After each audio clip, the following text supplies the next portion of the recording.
My friends, happy Thursday, the 16th of January, Thursday of the first week of Ordinary Time. I'm Father Bill Hill, priest at Holy Spirit Catholic Community in Rock Springs, Wyoming.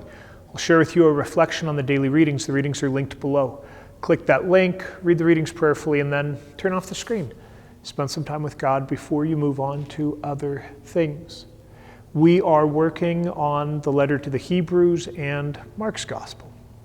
The letter to the Hebrews especially quotes a lot of what we would call the Old Testament, the Torah. Today especially is quoting Psalms, but speaking of the hardness of the heart of the people in the desert. It is perhaps believed that this was written especially to Jewish Christians, and especially encouraging them not to lose heart, to remain faithful in Jesus Christ. And so we get that. The second half.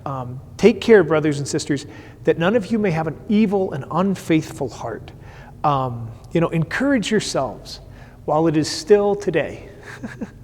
So, these days of January, how are you doing at being encouraged, right? If you've been around me in the flesh, you've heard me complain in the last few days. It's dark, it's cold, it's icy. It is easy to be discouraged in these days, in my experience.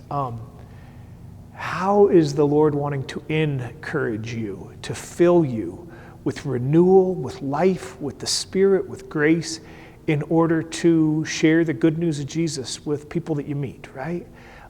What do you need to turn to the Lord and ask for strength and courage in your own heart in order to share love with others today? Okay. Gospel, Mark's Gospel. In the second half of this, we have what's called the Messianic secret. Why it is that Jesus told people so often not to publicize that he was the anointed one, the Christ, the Messiah, the one that they were looking for.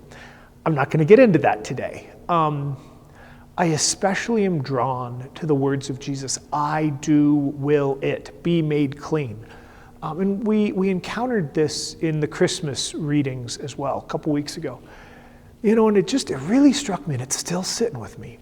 Like, at Christmas time, we reflect on the mystery of the incarnation.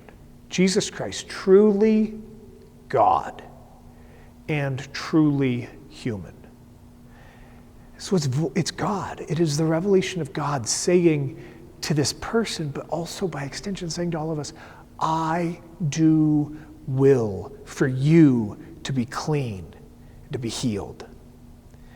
And of course, this is one of the great mysteries of being a believer. And a believer in one God is that, God is all powerful, God is all loving, God can do all things, yet at the same time, in this life, God doesn't do everything that we ask, and there are really painful experiences.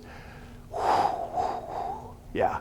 And I do not want to be in any way glib or cavalier about this, because people of deep, deep faith, trust in God, have asked for very, very reasonable things, Save my marriage, heal my child, let my father live through the night, help me to turn away from this sin. Deep prayers. And there have been other times that people have asked for God's grace, and it has come through abundantly, and it is part of the mystery of grace and God's action in being alive. I just invite you in your own prayer to just sit with some of the mystery of petition prayer, intercessory prayer, where you stand in relation to asking God for what you need. And especially trusting that those words of Jesus reveal the heart of God. I do will for you to be clean. I do will for you to be healed. What do you need to pray with in that today? Ultimately, I can't explain it. Ultimately, as people of faith, we sit and trust and in silence and before the presence of God. All right, friends, read those readings prayerfully and then turn off the screen. Seriously, spend time with God in prayer. Pray for folks having a hard time. Pray for peace in this world. God bless y'all.